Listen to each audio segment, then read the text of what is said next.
Mastery ஒரு English இன் 100 வீடியோஸ்ல இன்னைக்கு நம்ம பார்ட் 6ல இருக்கிறோம். இன்னைக்கு என்ன டாபிக் பார்க்க போறதுங்கிறதுக்கு முன்னாடி இதுக்கப்புறம் நீங்க நம்ம பேஜ் பார்க்க முடியாம போகலாம். சோ இங்கிலீஷ் கத்துக்கணும்னு நினைச்சீங்கன்னா நம்ம பேஜ் ஃபாலோ பண்ணிக்கோங்க. இன்னைக்கு நம்ம என்ன பார்க்க போறோம் அப்படின்னா weங்கிற pronoun எந்த வகையில யூஸ் பண்ணலாம் அப்படிங்கிறது தான்.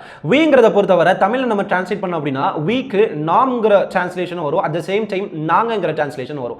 அது என்ன நாம் அது என்ன நாங்கன்னு சொன்னா நாம்ங்கறத இன்க்ளூசிவ் அப்படினு சொல்லுவோம். அதாவது கேக்குற நீங்களும் அந்த நாம்ங்கறதுக்குள்ள உள்ளடங்கிடுவீங்க. ஃபார் எக்ஸாம்பிள் நம்ம எல்லாம் ஃப்ரெண்ட்னு சொல்றேன்னு வெச்சுக்கோங்களேன். அதுல நீங்களும் உள்ள வந்துருவீங்க. நாங்கன்னு சொல்றேன்னு வெச்சுக்கோங்களேன். அதுல நீங்க உள்ள அடங்க மாட்டீங்க. அதனால அது எக்ஸ்க்ளூசிவ் அப்படினு சொல்லுவோம். அதாவது நாங்க எல்லாம் ஃப்ரெண்ட்ஸ்னு சொல்றோம் அப்படினா உங்களை வெளிய தள்ளிட்டேன்னு சொல்லி அர்த்தம். ஓகேவா? இது ரெண்டுக்கும் பட் நம்ம இங்கிலீஷ்ல என்ன யூஸ் பண்ணுவோம்னா weங்கற ஒரு காமன் pronoun தான் யூஸ் பண்ணுவோம்.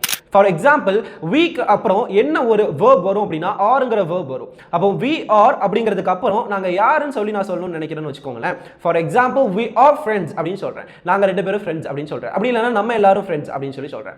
இல்ல ஒரு adjective யூஸ் பண்ணி நாங்க எல்லாம் எப்படிப்பட்டவங்கன்னு சொல்றேன்னு வெச்சுக்கோங்களேன்.